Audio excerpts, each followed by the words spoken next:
دەستخۆشیم هەیەکان شت بۆ لەقی سلێمانی کۆمەڵی ئۆتیزمی کوردستان بەتایبەتی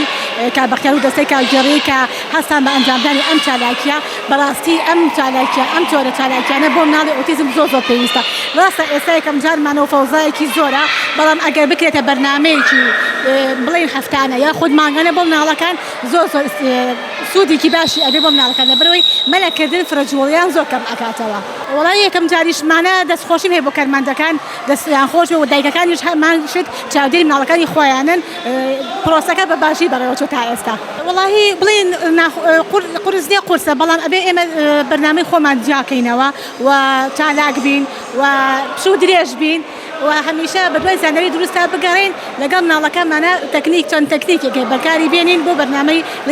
ڕۆژانەی مناڵەکە باشترە لە ڕووی خواردنەوە لە ڕووی هەڵسەکردنەوە لە ڕووی خەوتنیەوە. تەمان ئەبێت لایەنی پەیوەندیدار حکومەت و لایەنی پەیوەندیدار ئەمە بگرێتە ئەستۆ، لەبەرەوەی ئێمە پێویستمان بە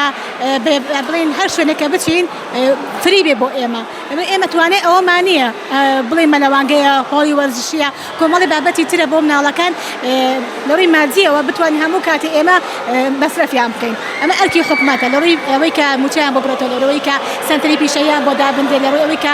هۆڵی وەرزشیە هۆڵی مەلەوانگەیە زۆر شتی تریژێ بۆ مناڵی ئۆتیزم، بەڵام بەداخەوە تا ئێستا وەکو پێویست نەبووە.